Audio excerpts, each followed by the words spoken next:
Hello students, इस video lecture में हम कवर करेंगे क्वेश्चन 5 से लेके 8 तक एक्सरसाइज 11.1 के। प्रीवियस लेक्चर में हमने 1 से 4 क्वेश्चंस देखे थे, तो चलिए 5th क्वेश्चन देखते हैं। What length of the tarpaulin 3 metre wide will be required to make a conical tent of height and उसका बेस रेडियस गिवन है, हाइट 8 मीटर, बेस 6 मीटर। ठीक है, और वो कह रहे हैं assume that the extra length of the material that will be required for stitching margin and wastage in cutting is approximately 20 centimetre. एक रफली हम देखते हैं कैसे सॉल्व कर सकते हैं इसको। एक मैंने बनाया यहाँ पे रेक्टेंगल, ठीक है, तो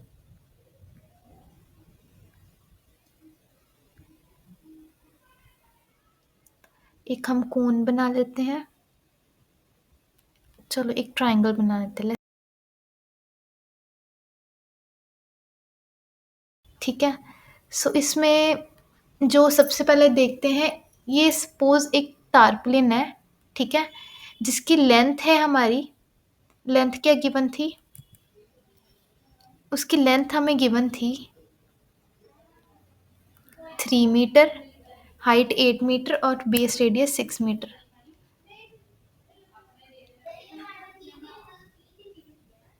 लेंथ 3 मीटर, ठीक है, और इसकी हाइट टॉप से लेके बेस तक हाइट इसकी थी 8 और इसका बेस 6।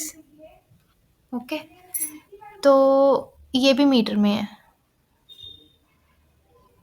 सरफेस एरियाज में ना ऑलवेज ध्यान रखना है, कोई भी हम यूनिट लिखते हैं ना किसी भी चीज़ का, जैसे हाइट, बेस, रेडियस, कोई भी लिखेंगे तो साथ में उसका यूनिट ज़रूर लिखेंगे। इन सम केसेस कहीं पे मीटर होता है, कहीं पे सेंटीमीटर, तो कन्वर्जन करना बच्चा भूल जाता है, तो वहाँ से मार्क्स डिडक्ट हो जाते हैं। ठीक है, तो ये हम अज्यूम करें ये टारपुलिन है और ये एक हमारा टेंट है। टेंट की उन्होंने डायमेंशन दे दी है, ठीक है। तो उन्होंने इधर बोला कि ये 3 मीटर वाइड है, इतना चौड़ा है, अज्यूम कर लेते हैं हम, ठीक है। तो अब हमें क्या फाइंड करना है, उन्होंने बोला है कि के लिए उसके मार्जिन के लिए एक्स्ट्रा साइड्स पे चाहिए, ठीक है। यहाँ पे मेरे को एक्स्ट्रा चाहिए कपड़ा, तो मैं तो इसका एरिया ही निकाल सकती हूँ। हमें तो एरिया ही बताया, वो कैसे हमने निकालना है, तो ये कैसे निकालेंगे। सबसे पहले हमें हाइट गिवन है, हमें रेडियस गिवन है, हमें लेंथ तो गिवन नहीं है। पहले सोचो, टेंट का अगर एरिया हमने निकालना है तो उसका कर्व सरफेस एरिया निकालेंगे। तो कर्व सरफेस एरिया का क्या फॉर्मूला था, पाई आर एल। पाई हमें गिवन है, उन्होंने बोला 3.14 यूज़ करना है। रेडियस हमारा इधर है 6 मीटर, ठीक है, बेसिकली इतना पार्ट है रेडियस 6 मीटर। और हमें हाइट लेंथ हमने निकाल लेनी है फॉर्मूले से, तो बचा क्या, एरिया निकल जाएगा, ठीक है। तो ये कौन सी शेप है, ये एक रेक्टेंगल शेप है, तो हमने छोटी क्लासेस में देखा था इसका एरिया क्या है, लेंथ इनटू ब्रेथ, ठीक है। लेट्स अज्यूम ये हमारे पास विड्थ गिवन है, इसको अज्यूम कर लेते हैं ये हमारी ब्रेथ है, ठीक है। तो हमने ये इस एरिया का, ये रेक्टेंगल का हमने ऑलरेडी निकाल दिया है इसका एरिया। कैसे, ये जो टेंट का हमने जो एरिया निकाला है, जितना एरिया टेंट का होगा उतना ही तो इस टारपुलिन का होगा, दोनों का सेम होगा। जब हम इसका एरिया देखेंगे तो इसमें तो लेंथ इनटू ब्रेथ किसके इक्वल आएगा, इस टेंट के एरिया के इक्वल, ठीक है, क्योंकि इतना ही तो हमें चाहिए इसको बनाने के लिए। सिंपली क्या करेंगे, ये फॉर्मूला और इसका एरिया का फॉर्मूला हम दोनों को इक्वेट कर देंगे, उससे हमारे पास एल लेंथ निकल आएगी। देन उस लेंथ में हम जो एक्स्ट्रा साइड्स हमने मार्जिन्स रखी हैं वो हम ऐड कर देंगे, ठीक है। चलिए हम ना एक बारी सल्यूशन देखते हैं, उससे पता लगेगा हमें। तो हमारे पास ये उसकी विड्थ गिवन है, उसका हाइट एंड रेडियस गिवन है, ठीक है। तो हमने हाइट एंड रेडियस गिवन है, बेस रेडियस गिवन है, तो लेंथ हमने यहाँ पे निकाल ली, हमारे पास आ गई 10 मीटर, ठीक है। कर्व सरफेस एरिया क्या था, पाई आर एल, उसमें वैल्यूज पुट की, ये हमारे पास एरिया आ गया टारपुलिन का। ऑल्सो जो तारपुलिन का एरिया हमें चाहिए था वो किसके इक्वल है, लेंथ इंटू ब्रेथ, या फिर विड्थ इंटू लेंथ, या फिर लेंथ इंटू विड्थ, कुछ भी लिख सकते हैं। ठीक है, इसमें विड्थ हमें 3 मीटर गिवन है, तो हमने ना इसी फॉर्मूले को यूज़ कर लिया। सी विड्थ विड्थ की जगह हमने लिख दिया 3 मीटर, इधर लेंथ हमें फाइंड आउट करनी है। ठीक है, तो ये हमारे पास एरिया आ गया। लेंथ फाइंड हमने यहाँ पे कर लिया है, 62.8 मीटर आई है हमारे पास। ठीक है, फिर कह रही हूँ एक बार यूनिट्स का ध्यान रखना है, यूनिट्स भूलना नहीं है, उसकी कन्वर्जन मस्ट करनी है। अब देखो क्वेश्चन में गिवन है उस 20 सेंटीमीटर गिवन है, 20 सेंटीमीटर बोल रहे हैं मार्जिन रखो, तो ये जितनी भी लेंथ आई है उसमें हमने 20 सेंटीमीटर को पहले तो कन्वर्ट किया है मीटर में, फिर उसको ऐड किया है टोटल लेंथ में। ठीक है, तो कोई भी डाउट होगा क्वेश्चन में तो do comment. Then sixth question हम देखते हैं। The slant height and the base diameter of a conical tomb are 25 meter and 14 meter respectively. Find the cost of whitewashing its curved surface area at the rate of 210 per 100 meter square. ठीक है, हमें height given है, हमें diameter given है। Diameter से हम radius निकाल सकते हैं, 7 मीटर आ गया। कर्व सरफेस एरिया क्या था हमारे पास, पाई आर एल, हमने वैल्यूज पुट की एंड आंसर आ गया। अब समझने वाली बात ये है, कॉस्ट ऑफ वाइट वॉशिंग पिछले में तो किया था 1 मीटर स्क्वायर के लिए इतने रुपीज होते हैं। ठीक है, यहाँ पे हमारे पास 100 मीटर स्क्वायर आ गया। ये फिर से यूनिटरी मेथड है 1 मीटर के लिए।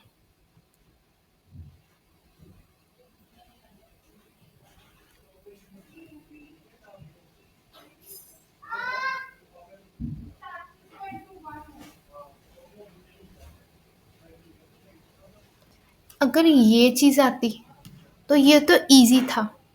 ठीक है, समझना। अब हमारे पास आ गया है ये,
इन द प्रीवियस लेक्चर जो हमने देखी थी ये चीज़ इजी थी, बट अब हमारे पास है 100 मीटर स्क्वायर।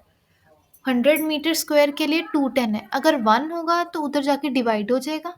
ठीक है, जितना एरिया हमारे पास आया वो उधर जाके मल्टीप्लाई हो जाएगा इस सेम वैल्यू से। ये चीज़ हमें ध्यान रखनी है।